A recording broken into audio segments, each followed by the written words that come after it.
isang type ng beginner investor na napapansin ko based na mga email at messages sa One for the Money. Hindi sila yung totally zero knowledge. Hindi sila yung mga wala pang stockbroker account. Hindi sila yung nag-start pa lang manood ng mga videos like this. I'm talking about the beginners na meron ng account with the stockbroker, meron ng nailagay na pera to invest, pwedeng may nabili na rin na stocks, at nakakabili na rin paminsan-minsan kapag may extra na pera. Pero minsan kasi pag tinanong ko sila na, bakit mo binili yung stock na yon? Medyo nahihirapan silang sagutan, and the common answers ay familiar kasi, blue chips kasi yung company, nakita ko online, parang maganda, may extra kasi ako that time, and that's where it gets tricky. So, yan ang pag-uusapan natin sa video na to.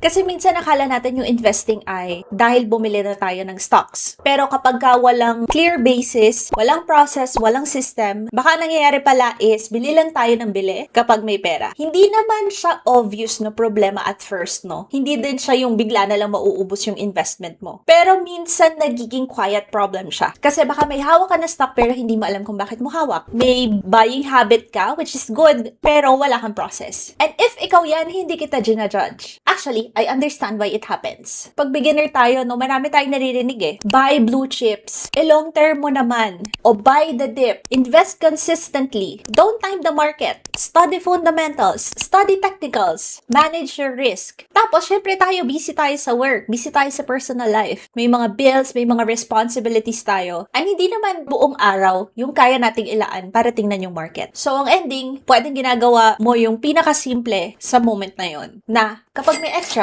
bibili. Pag bumaba yung price, magdadagdag ng shares. Or baka pag may nakita kang familiar na company, check mo rin. And gets ko, kasi diba, at least may action. At least hindi ka stuck sa someday I will invest. Pero eventually dadating sa point na mapapatanong ka na, wait, ano ba talaga tong ginagawa ko? May direction ba to? May system ba ako? System ba talaga yung bili ng bili tapos bahala na? System ba talaga yung buy and forget? Tapos after checking for how many years, hindi naman pala kumikita, so wait longer pa? Hi, I'm Christina and I've been investing and trading in the Philippine stock market for 10 years na. And dati, nung nagsisimula pa lang ako, I was also trying to figure out things on my own. Kaya I know what it feels na ang dami mong gustong matutunan, pero hindi mo alam kung anong uunahin. I know what it feels to look at charts, stock names, stockbroker apps, and market news and think, okay, anong gagawin ko dito? And over time, I learned that the stock market, it doesn't have to be as complicated as people make it seem. And so now, I help busy working Filipinos learn how to invest in the Philippine stock market in a simple and sustainable way that actually fits real life. At dito sa YouTube channel na to, we talk about stocks in a way that is simple, hindi komplikado, at hindi nakaka-overwhelm. Kasi naniniwala ako na yung simple gumagana.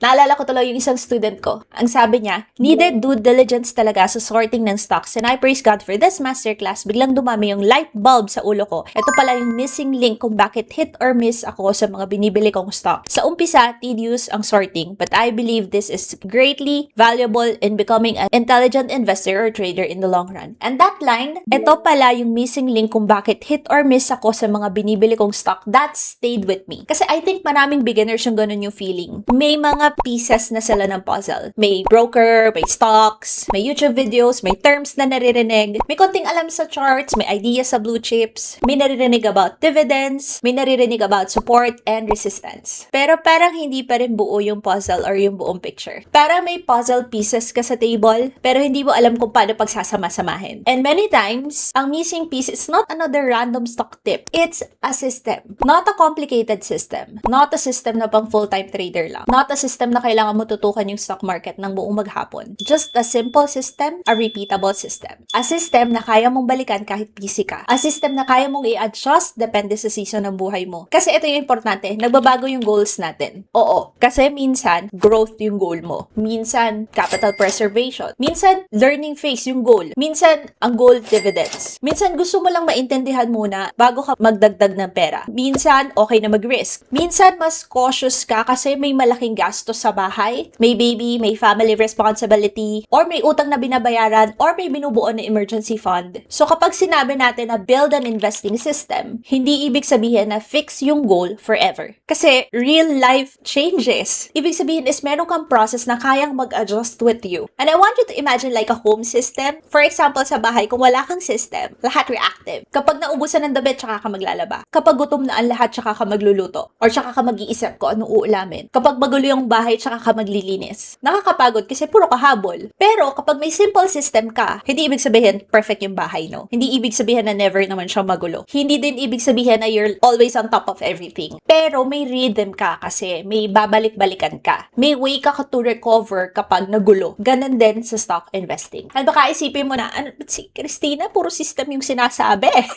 Alam mo kung bakit? Kasi sa 10 years ko sa stock market, hindi naman ako nagsimula sa system na meron ako ngayon. Nag-evolve siya. Nagsimula kasi ako single pa ako. Nagsimula ako, nag-help pa ako sa pag-aaral ng kapatid ko. Hindi naman breadwinner, no? But nag-help with the tuition. Noong nagsisimula pa lang ako yung sinabi ko kanina na kapag meron, dagdag lang ng dagdag, buy lang ng buy. Hindi sure kung ano yung company binibili dahil familiar. Ako yon. Actually, nakasubscribe ako nun sa isang kilalang tao na kapag sinabi nila bibili.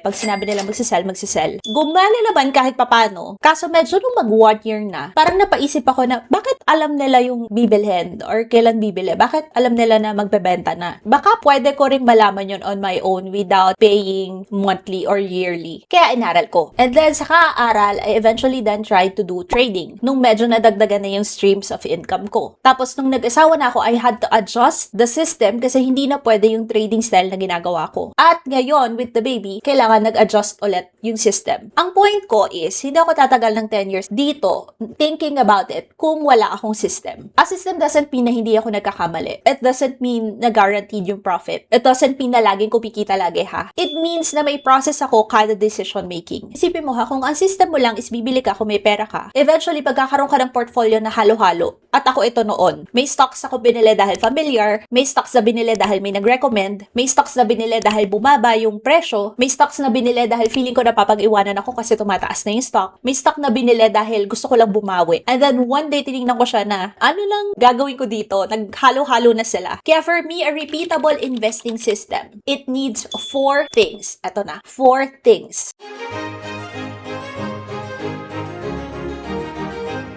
Una, kailangan mong alam yung season mo. I know, creators usually will say, identify your goal. Ang tama naman yun. Importante yun. At saka ang goal naman natin when we start investing is gusto natin kumita. Sino ba namang hindi? Pero for me, mas practical na sabihin na identify your current season because goals can change depending on your life stage. Kasi iba yung investing decision ng single na may stable income na siguro low yung responsibilities. Iba yung may family. Iba yung OFW na malaki yung income pero may remittance responsibilities. Iba yung mom na may limited time. Iba yung seafarer na minsan mahina yung internet or konti yung access sa internet. Iba yung employee na kakastart pa lang mag-work at nagbibuild pa lang ng emergency fund. So instead of forcing yourself to have one permanent investing goal, ask yourself this question first. Ano ang season ko ngayon? Am I still learning? Am I building capital? Am I preserving money? Am I trying to grow long term? Am I experimenting on small amounts? Am I emotionally ready to see my portfolio go up and down? Ano ba ngayon? Single, married, breadwinner, OFW, may responsibilities, may limited time. Kasi kapag alam mo or in-acknowledge mo yung current season mo, mas nagiging honest ka sa decisions mo. For example, kung learning phase ka pa lang, baka hindi dapat malaki agad yung nilalagay mo. Or for example, kung busy season ka ngayon, baka hindi bagay yung strategy sa'yo na nakatutok sa market. Or kung medyo anxious ka pa ngayon, baka kailangan small steps muna. And this is where a system starts. With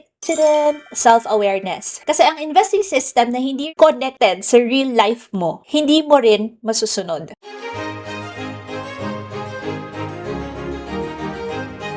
Pangalawa, kailangan mo ng basic fundamental analysis system. Like, what?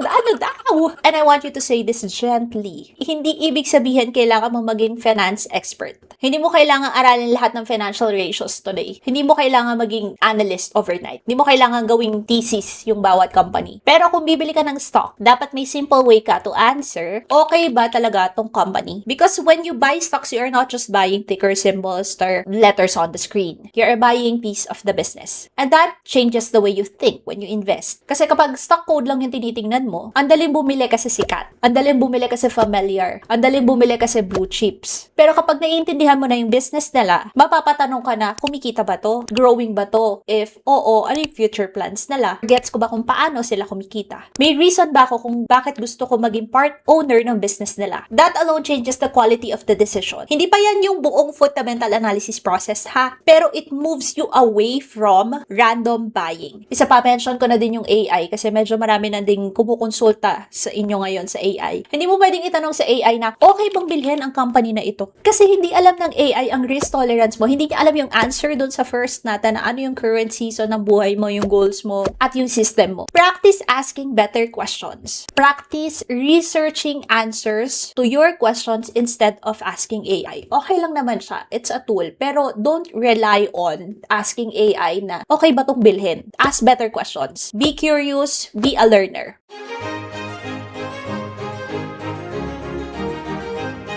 Pangatlo, kailangan mo ng basic technical analysis system. Ayan na naman siya sa analysis.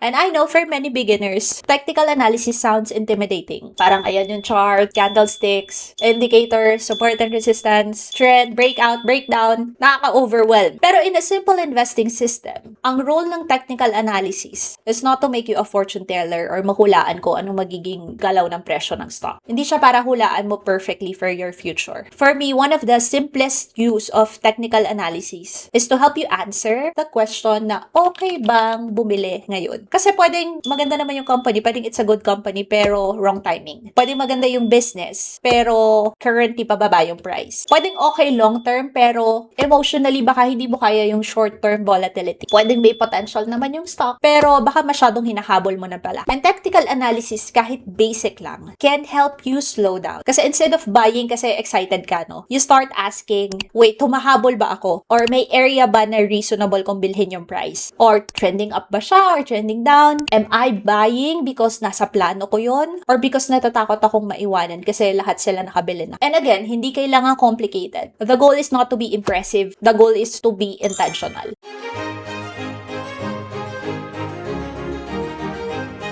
At pang-apat, kailangan mo ng basic risk management system. This is the part where most beginners skip kasi hindi siya exciting. Mas exciting kasi bumili. Mas exciting pag-usapan kung anong stock yung tataas. Mas exciting mag-imagine. Mag-imagine, di ba, na sumakses ka. Mag-imagine na mga gains, ng profit. Pero risk management is what protects us when we're wrong or when the market doesn't give out the way yung bias na gusto natin mangyari, right? Kahit nag-aral tayo, kahit good company, kahit maganda yung chart, kahit very, very strong yung conviction natin, walang 100% sure, walang 100% win rate. So, bago ka bumili, kailangan mo masagot yung tanong na simple lang naman. Pagkano ilalagay ko? Pagkano yung kaya kong i-risk? Anong gagawin ko if mali ako? Anong gagawin ko pag hindi nag-translate or hindi nangyari yung bias ko or yung plano ko? Paano ko poprotektahan yung capital ko? Because the goal is not just to make money. The goal is to stay in the game long enough to learn. Kasi kung isang maling desisyon, ubus na agad yung confidence mo, masakit yon. And baka sabihin mo na, ayoko na, hindi na para sa akin tong stocks. Pero what if para sa'yo naman talaga? What if hindi naman pala stock market yung problema? What if hindi naman ikaw yung problema? What if wala ka lang palang system na pang-protect sa sarili mo? At hindi mo kasi kailangan pakasalan yung stock, no, na magkasama kayo sa buhay forever. Baka may moments na kailangan mo na siyang i-let go. And okay lang yun. Minsan alam mo kung kailan dapat mag-pivot at part ng risk management yun. Now, here's the important part. These 4 things, they need to work together. Yung current season mo, yung basic fundamental analysis, yung basic technical analysis system, and yung risk management system. Kasi pag isa ang wala, kulang pa rin yan. Kung fundamentals lang, baka good company, pero hindi mo alam kung kailan ka bibili or kung kailan ka magbebenta. Kung technicals lang, kung marunong ka magbasa ng chart, pero hindi mo talaga alam kung ano yung company na binibili mo. Or kung risk management lang, no, protected ka nga, pero wala kang clear reason for choosing the stock. At kung goal lang, no, goal lang yung meron or inspired ka lang, pero wala kang process. Kaya dapat present silang lahat. That's what makes it repeatable and sustainable. Repeatable dahil may steps kang babalikan, may tanong ka na uulit-ulitin, may process ka na pwedeng i-adjust kahit anong season ng buhay mo. And that's the difference between random buying and intentional investing. Random buying, ang tunog niyan ay, may extra ako, bibili ako. Intentional investing, it would sound like, okay, may extra ako, pero ano ba yung season ko ngayon? Anong stock yung align sa goal ko? Okay ba yung company? Okay ba yung timing? Magkano lang yung appropriate na i-invest ko ngayon? ano yung plan ko, kung mali ako, or if hindi na materialize yung bias ko. You see the same person, the same stockbroker, the same money, but different process. And that difference matters. So if you're watching this right now at na-realize mo na, Christina, parang ganito nga ako. May broker ako, may stocks ako, pero wala pa talaga akong system. Please don't feel bad. That realization, it's progress. At proud ako sa'yo na nakarating ka sa point ng video na ito. At kung nakarating ka man lang sa point ng video na to, could you comment below system so that I know na napagtyagaan mong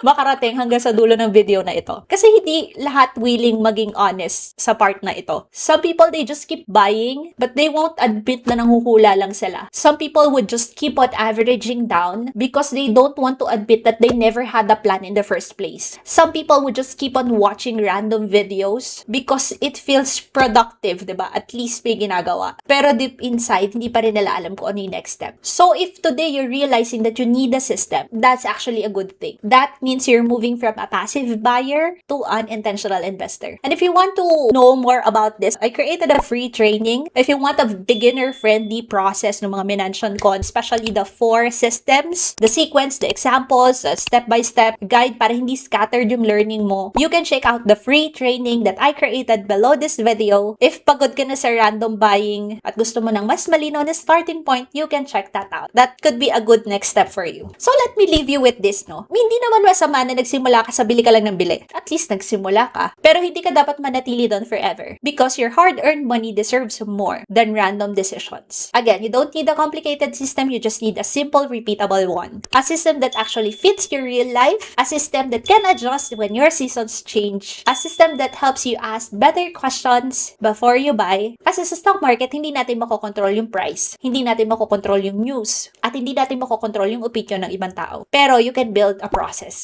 And sometimes, that's the missing piece. And I hope this episode helps you think about stock investing differently, na hindi mo kailangan gawing komplikado ang lahat. At nakarating ka sa portion ng video na to, nakikita kita, nood ka ng nood, hindi ka nakasubscribe. Minsan may ganyan din ako, nanonood ako ng mga videos, sasagay siya napapanood, pero hindi pala ako nakasubscribe. So, yes, click that button. Consider subscribing. And if you want to watch other stock market related videos, you can watch this video next. Ito, o dito. O basta nandyan. Okay, see you on the next episode. See you on the next video. God bless po. Goodbye.